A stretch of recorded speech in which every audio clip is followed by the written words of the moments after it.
Hey everybody, your Friendly Math Tutor here with Unit 6, Integration and Accumulation of Change. This is going to be a part 1 video. We are going to, like Unit 5, go through a bunch of the concepts in the first part, and then in the second part we'll go over separate concepts. There are a lot of concepts in Unit 6. Today we're going to focus on Riemann sums, some of their approximation methods, and we're going to focus on some accumulation of change, and then there will be a bunch of integration techniques that we'll focus on in part 2. So as always, make sure you subscribe, like this video, check out our TikTok, Instagram, and Facebook. We got a bunch of videos that'll be related to this that'll be coming up for the next couple of weeks. And also check out Patreon, where there's some extras there, some extra worksheets and videos that'll help you get prepared for this exam coming up in May. All right, so let's get started. So we're going to talk about Riemann sums, and Riemann sums are just ways to approximate the area under a curve. And we're going to talk about 4 methods: the left, the right, the midpoint, and the trapezoidal. So the left, right, and midpoint all have to do with rectangles that we use to approximate the area under the curve.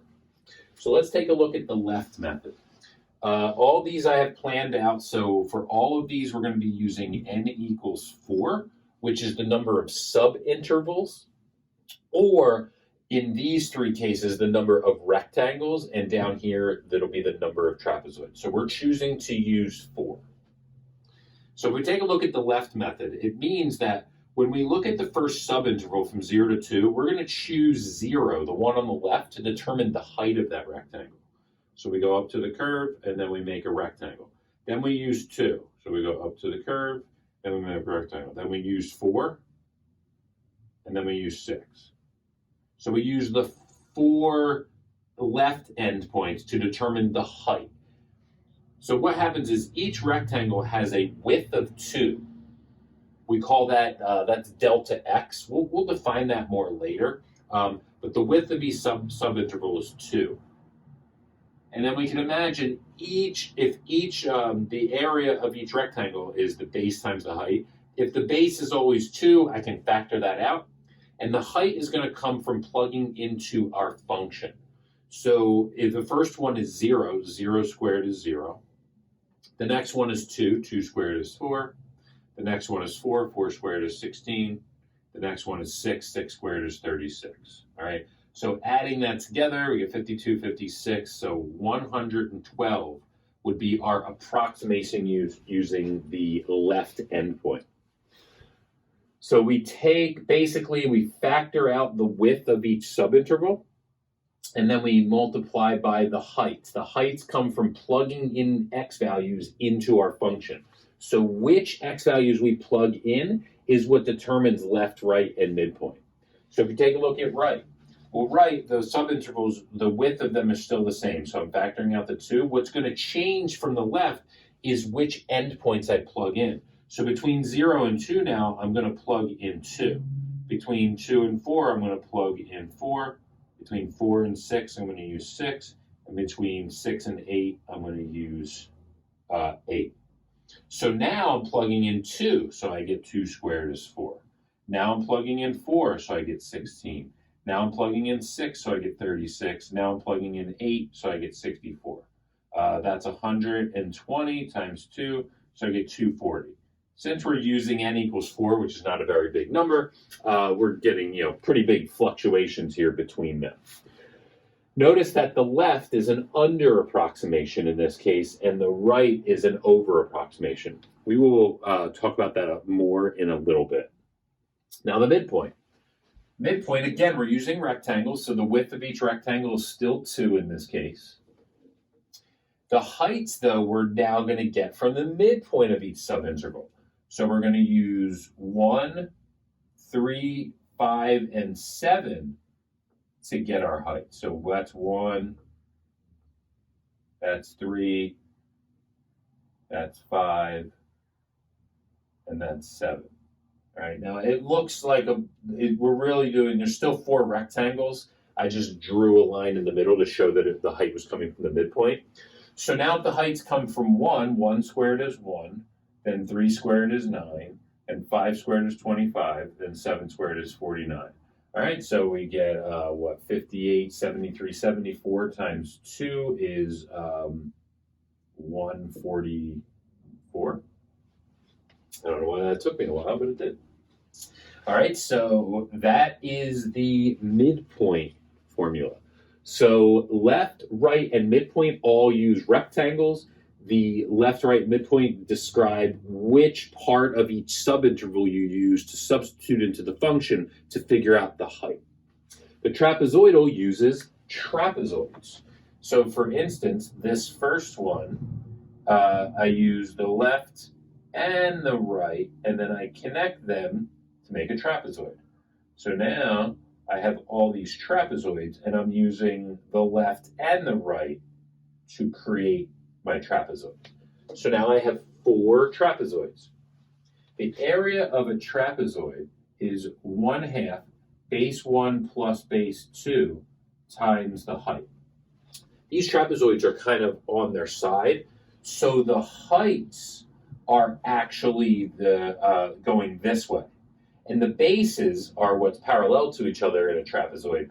Those are what kind of were the heights before. So this 1/2 the height is going to be part of all of them. So that's 2. So I'm going to take out a 1/2 times 2. I know that is 1, and I multiply by 1. I don't really need it. I want us to see it there, just in case, like in another problem, you can see where that comes from. So you always have a 1/2 that you factor out, and then you have the height of the trapezoid, which the height, again, is going this way. That's the width of each subinterval. That's going to be 2. Now, what's going to end up happening is I'm going to do base 1 plus base 2. Well, for the first one, that's plugging in 0, which is 0. I now realize that the way that I drew this graph, it's really not x squared. It probably would have been better, but let's just pretend that should be starting at the origin. So let's say that that's 0 because I'm plugging it into x squared. I realize now that that doesn't really fit the graph that I drew, but we'll figure it out. Then the other one is 2 squared, which is 4. Now this is important. When I move to the next one, I'm going to be using 2 squared again. So I'm going to get another 4. And then my next base 2 is going to be plugging in 4, which is 16. And then I'm going to get another 16, because when I move to the next trapezoid, I'm reusing this base, because this base is part of this trapezoid and this trapezoid. So I get another 16. Then I get a 36. Then I get another 36. And then I finally get a 64. So what ends up happening is the base that comes up first and the base that comes up last only shows up once. All the other bases show up twice. So I get 32, 40, 72 is 112, plus 64 is 176 times 1. So I get 176. All right. So that's just a quick overview. All right, again, don't mind the mistake. I just chose x squared. I probably should have done x squared like plus 2 or something, but you get the idea that you substitute in the appropriate x values, either left, right, or midpoint, into the function to get your heights. The widths in this type are going to be the same for our rectangles. And then when we have a trapezoid, we have 1/2 the height, which is the height is the width of the subinterval, factored out, and then we're going to end up having the bases added together, but the bases in the middle, the 2, 4, and the 6, those bases, which are we get from plugging into the function, are going to show up twice, and then the first and last one are only going to show up once. So let's take a look at how to do the same thing, but when they give you a table. So let's say our interval is from 1 to 7, and we have n equals 3. So that means we're going to start to develop a formula here. So for all of these, we're going to use delta x, which is the width of each subinterval. And what we're going to do is we're going to make it b minus a over n. N is the number of rectangles or subintervals. B minus a is the length of the full interval going from a to b. So in this case, it is 7 minus 1 over 3. That's 6 over 3, so that's 2. So we're going to have a 2 factored out. as part of the width of each rectangle. Now the heights of the rectangle are going to come from the subintervals, the y values of the subintervals. So we're going from 1 to 7, and the width is 2. So that means I'm using this one, and then I'm adding 2 each time. So they are our subintervals, from 1 to 3, 3 to 5, 5 to 7. If I'm using the left, then I'm going to choose the one on the left. So between 1 and 3, I'm going to choose 1. So that height is -3. And then between 3 and 5, I'm going to choose 3, the one on the left. So that's 5. And between 5 and 7, I'm going to choose 5. So that's -1. So that ends up being 2. If I do the right, I have the same width of each subinterval. It's still 2. But now between 1 and 3, I'm going to choose the one on the right, 3. So that's 5. Then between 3 and 5, I'm going to choose 5. So that's -1. Then between 5 and 7, I'm going to choose 7. So that's 10. So it's 14 times 2. That ends up being 28. Now for the midpoint, still have a width of 2, but I'm going to use the midpoint for each height. So between 1 and 3, the midpoint is 2. That height is 11. Between 3 and 5, I'm going to use the midpoint 4. So that's a height of 6. And between 5 and 7, I'm going to use a midpoint of 6. That's a height of 2. So that ends up being 38. Now for the trapezoidal. All right, so the trapezoidal, we are going to factor out a 1/2 times the height, but the height is delta x. So in this case, I get 1/2 times 2 again. Now I'm going to, the first base is going to be the y value for each subinterval. So the first one, I'm only going to use 1, 3, 5, and 7 for this. So for 1, this -3, I'm only going to use it once.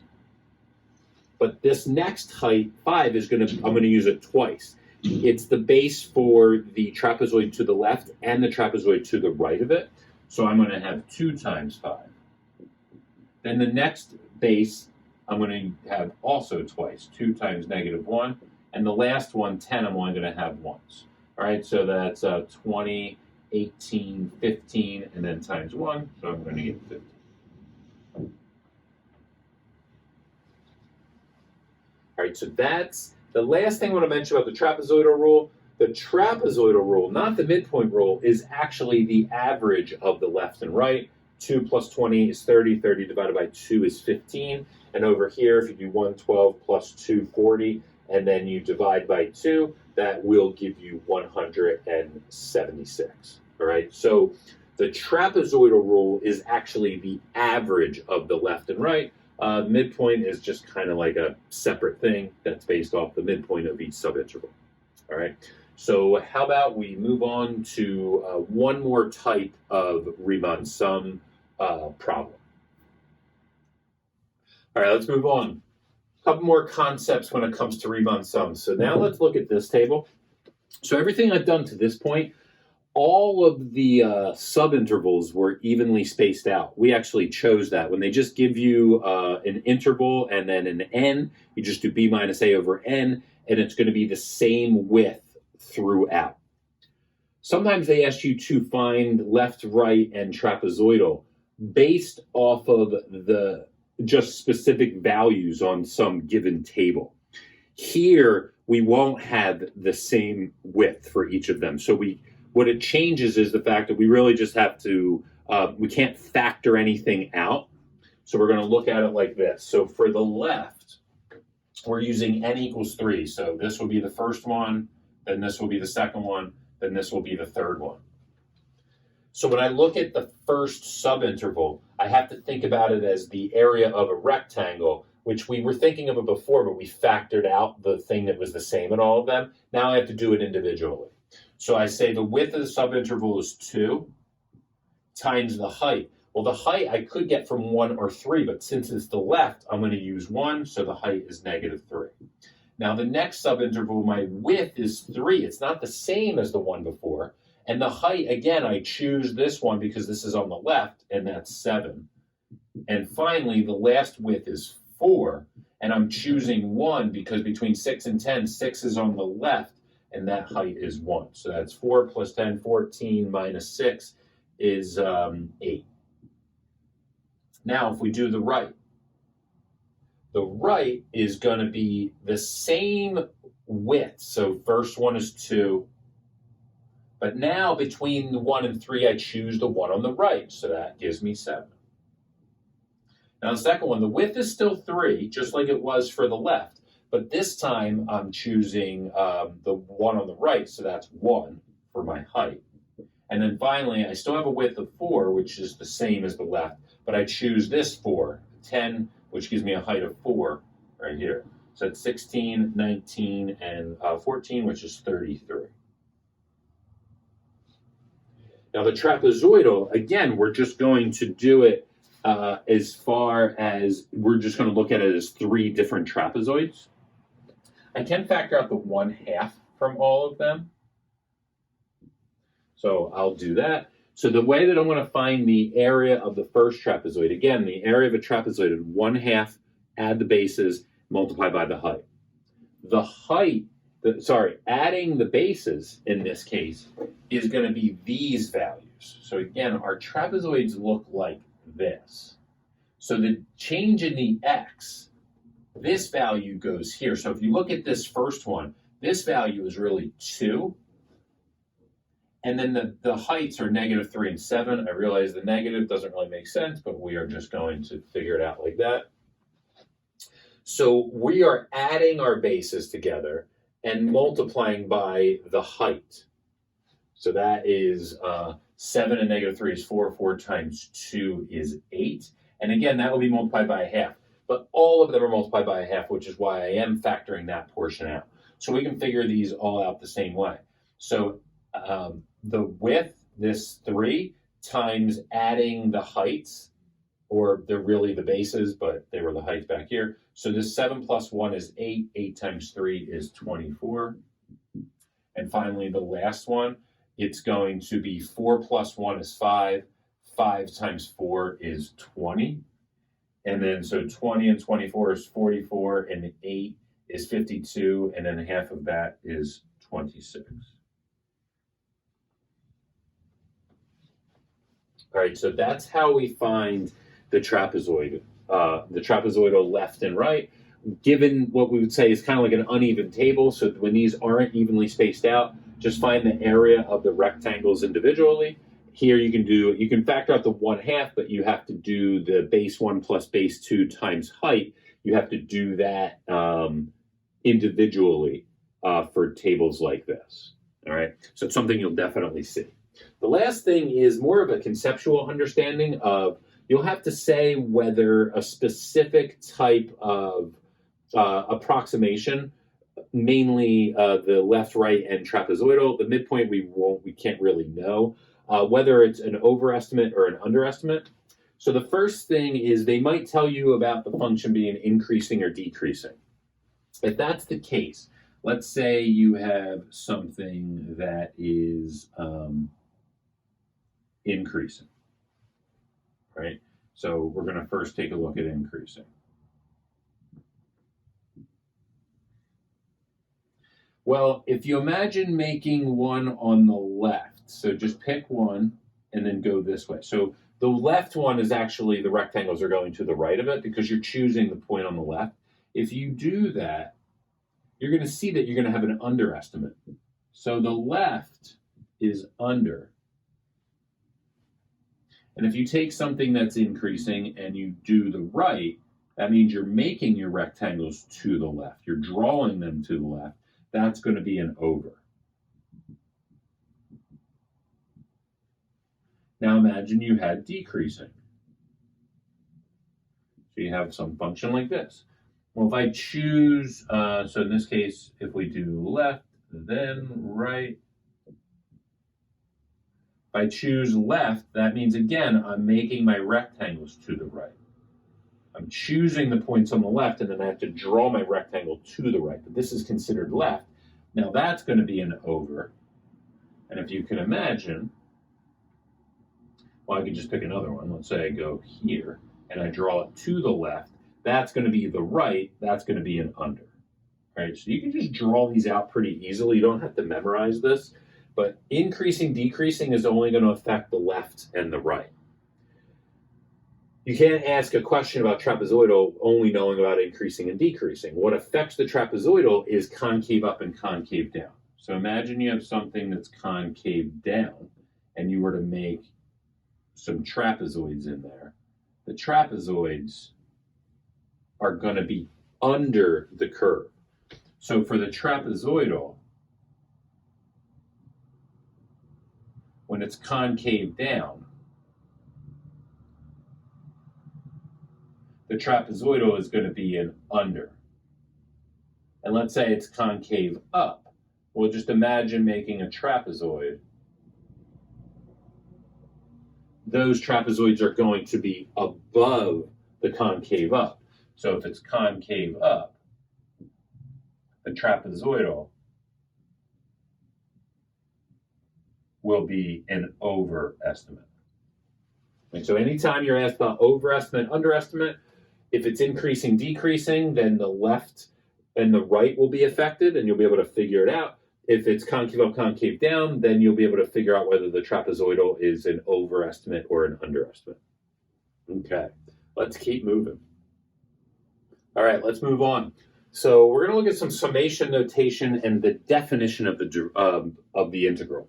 So earlier in the course, we kind of talked about the definition of a derivative, and we used the tangent line and all that, and the slope of the secant line, and it created this limit definition. We have a similar idea here for you can use limits now to find what's called a definite integral. So now we're going to think about the exact area under the curve. So just imagine our goal is to find the exact area here from A to B.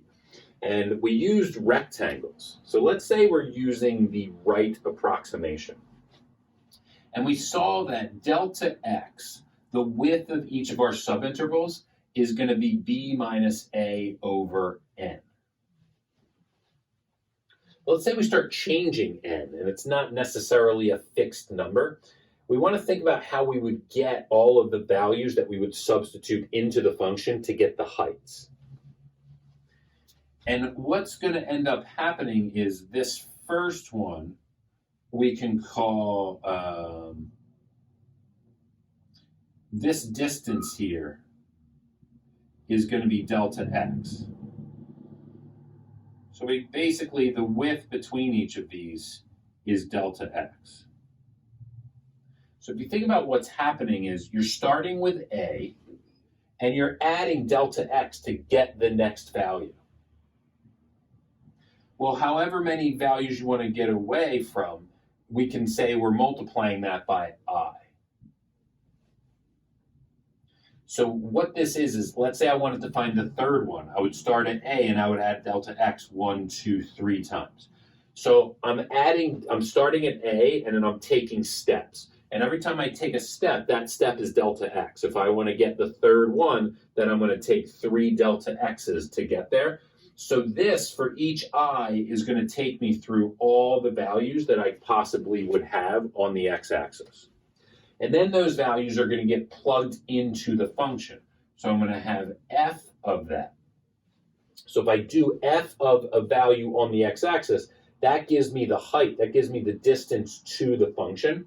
So f of a plus delta xi is what we use to get the heights. Now the width of all of our subintervals, so we got the height times the width, is going to be delta x. So what we now have is we have the height of every rectangle. We have the width of every rectangle. So multiplying them together is now going to give us the area of every rectangle. Well, then the last thing we need to do is we need to sum all of those up. So I'm going to start it down here. We're going to use summation notation. So we're going to start when I equals 1, the first rectangle. Then we're going to go all the way to n, whatever we choose, however many rectangles we choose to use. And we are going to have, so f of a plus delta xi times delta x. So we've got the area of each rectangle. We're summing all the rectangles from 1 until we get to n. And finally, we want to take the limit as n goes to infinity.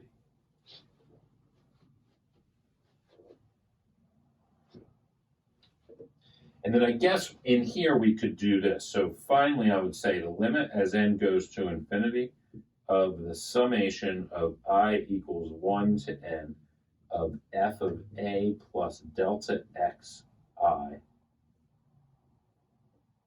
I'm going to replace this with b minus a over n, and then b minus a over n. All right, so you can look really at either one of these. So what we're doing is we're saying, well, what if I make n equals 3 or 4, like on our last problems, where I can make n equal to 50 or 100 or 1,000,000. And the bigger I make n, the better the approximation is going to be. So the idea is if I just take the limit as n goes to infinity, that'll give me the exact area under the curve. And this turns out, both of these end up being an integral.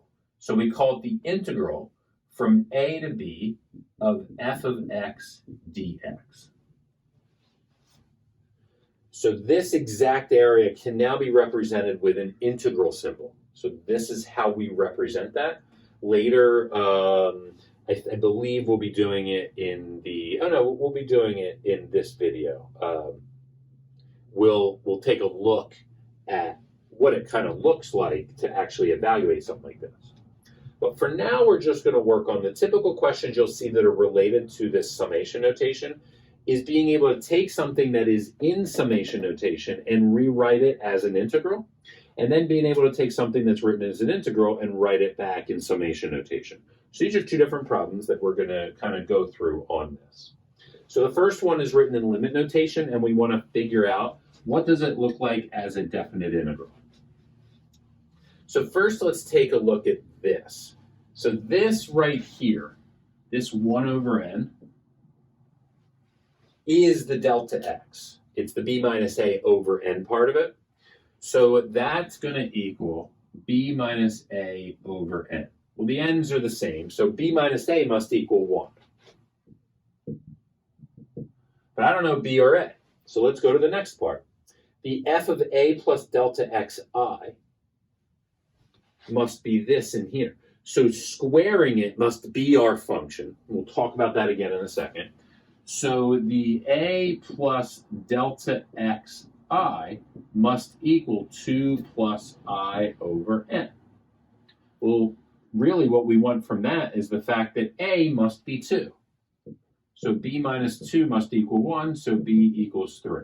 So that means our a is 2 and our b is 3. So we're definitely integrating from 2 to 3. And then we need to know what our function is. Well, our function is whatever's happening to a plus delta xi. So what's happening to 2 plus I over n? It's being squared. So our function must just be x squared. And then it's dx.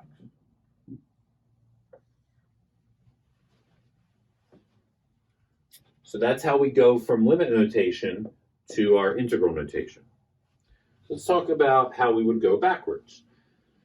So here, if we want to go from our integral notation, the first thing I would find is delta x. So again, delta x is b minus a over n. In this case, that's 4 minus 1 over n, which is 3 over n. So in our limit notation, we're always going to have the limit as n goes to infinity of the summation from I equals 1 to n.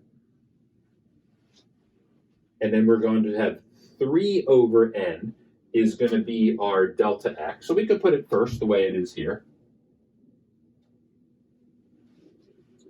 And then we've got to find our a plus delta xi. Well, our a is 1. Our delta x, we just got to be 3 over n. And then that's multiplied by I. So this is our value that represents each x value on the x-axis that gets substituted in to get our height. And what we do is we substitute it into the function. So here we're just going to get times 1 over 1 plus 3 over ni. So that is our limit notation based off of this integral. So you should be able to do both using this definition. you should be able to take a limit and express it as an integral, or take an integral and express it as a limit. They're the two major things with this concept that you'll have to do on the AP test. All right, let's keep it moving. All right, let's move on. So now we're going to look at the fundamental theorem of calculus part 1. We'll talk about part 2 in the next video. But the fundamental theorem of calculus part 1 tells us this. So if we were to evaluate that limit, we could prove, we're not going to do it in this video, but we could show that what it turns out to be is, let's say little f here represents the original function. The antiderivative of that function is capital F. All right, so little f is the original, and capital F is the antiderivative. So we're working backwards to find the function such that the derivative of capital F would be little f. But we use f prime to represent the derivative of f. But now that we're working backwards, we use capital F. And if we take capital F and we substitute in B, and then we subtract capital F of A, that's the fundamental theorem of calculus. This right here, this very simple idea is how you find the exact area under a curve instead of having to do the Riemann sum and then the limit as n goes to infinity of the summation of that. It all boils down to this. So a real simple example just to see how this works. We do the antiderivative of x squared, which is x cubed over 3. All you have to do when you do the reverse of the power rule, you add 1 to your exponent, because remember when we were doing the derivative, we took 1 away, so we're reversing that. And then you have to divide by whatever the new exponent is, because if you did the derivative, the 3 would come up and cancel with this 3, and you'd be left with x squared when you lowered it by 1.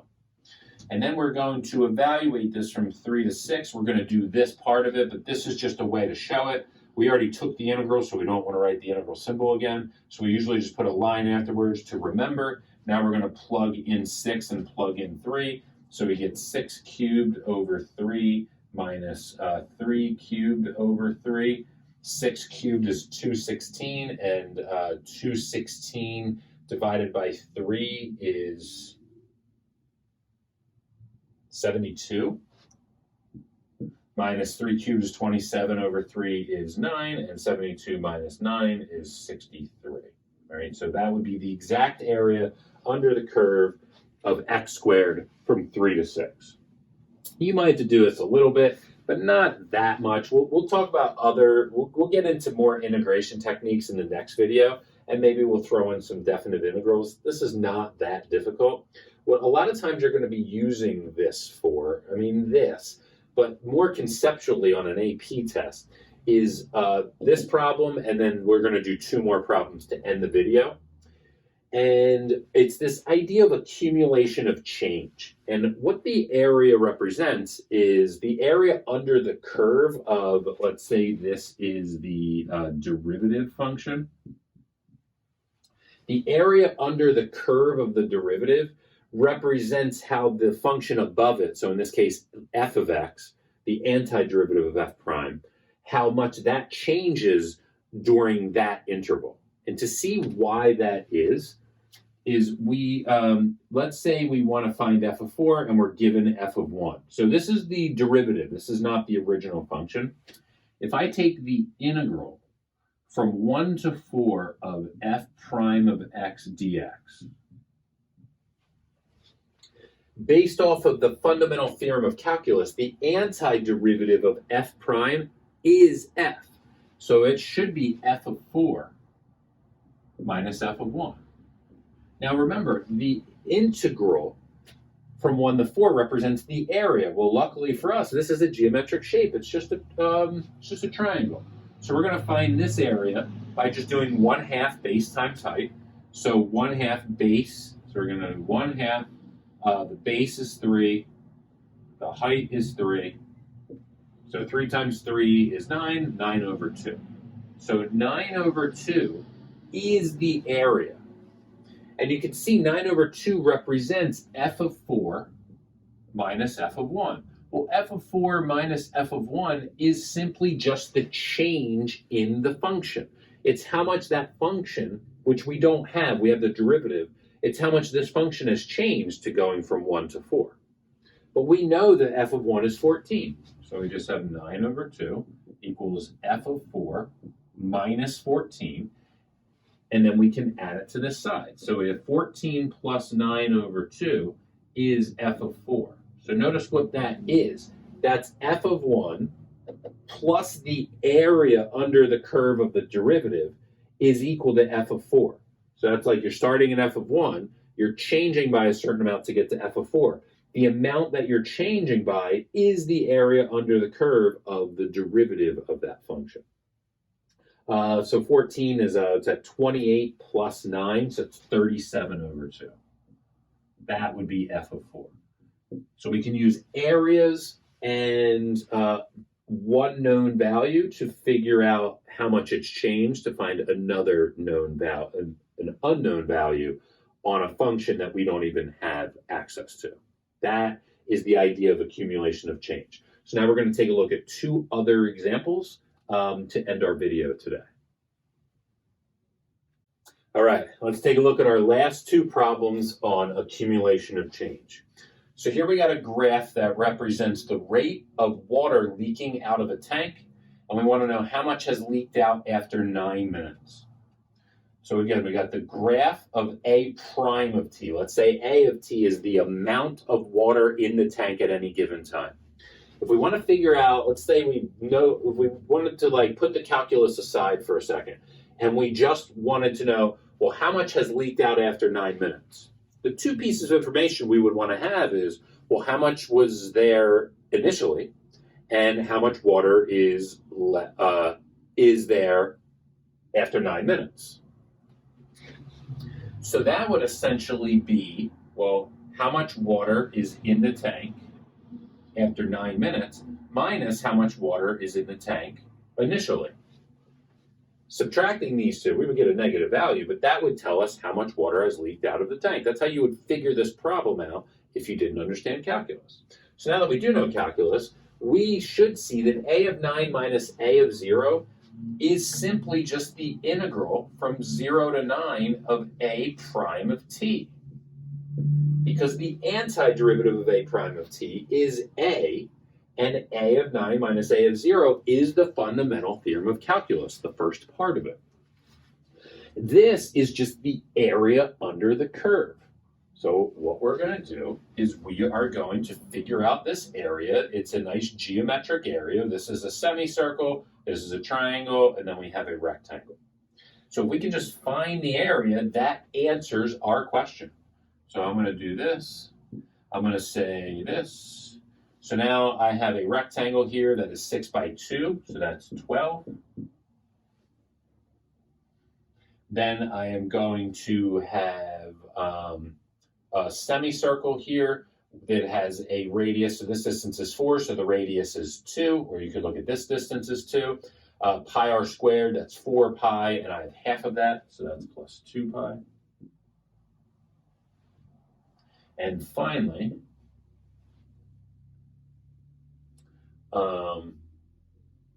this is 3, and this is 2, so 3 times 2 is 6. 6 divided by 2 is back to 3. So 15 plus 2 pi gallons have leaked out of the tank, all right? So again, the graph represents the rate at which water is leaking out. A represents the amount of water that has leaked out.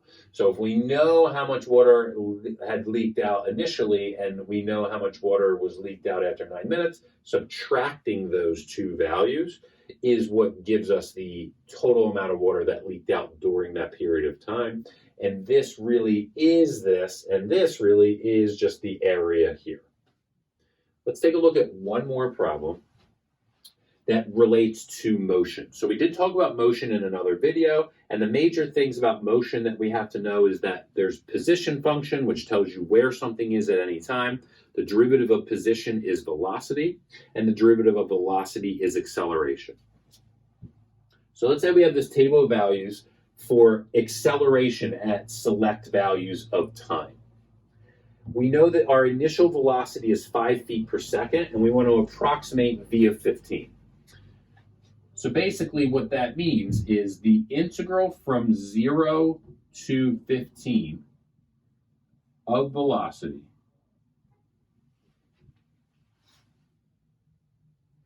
is, that's wrong, of acceleration, because the antiderivative of acceleration is going to be velocity. So if we follow the fundamental theorem of calculus, the antiderivative of acceleration is velocity, and we evaluate it at 15, and we subtract when we evaluate it at 0. Well, we know that v of 0 is 5, and our goal is to find v of 15. So if I can somehow figure this out, then I'll be able to just add the 5 over and have my answer. So there's really two ways that we could figure this out. One of them is if we knew what the graph looked like and it was geometric, we could find the exact area under the curve, which we did here. But here they give us just a table of values. So we can't find it exactly, but we can approximate. And we can approximate using the method that they asked us to. So this is a callback to earlier in the video. So if we want to find the area from 0 to 15 using n equals 5, so we've got 5 subintervals, and the width of each of the subintervals is 3. So I'm going to factor out a 3, and then I'm going to get my heights of the rectangles by using the right approximation, only because they told us to. They have to tell you whether to use right, trapezoidal, left, or midpoint. So that means my first subinterval, 0 to 3, I'm going to use 3 because 3 is on the right, and the height is 8. And then between 3 and 6, use 6, and that's 6. Between 6 and 9, use 9, well, that's also 9. And then between 9 and 12, use 12, well, that's 10. And then between 12 and 15, use 15, so that's also 10. So that's 29, and 14 is 43. 43 times 3 is 129, equals v of 15 minus 5. Add 5 to the other side. We get 134 is v of 15. And that's how we can do that. All right, so you're going to have this idea of the fundamental theorem of calculus, which is the capital F of B minus capital F of A, and then an application of that is this idea of accumulation of change. You might have to find some geometric areas, or you might have to then be called to do some approximations with these tables. So these are some typical problems that you'll see on the AP test. All right, we'll stop there. In part 2, we'll get into more integration techniques.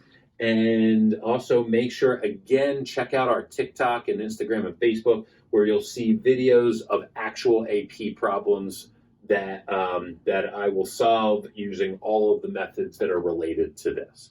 All right, I hope that was helpful, and I will see you next time.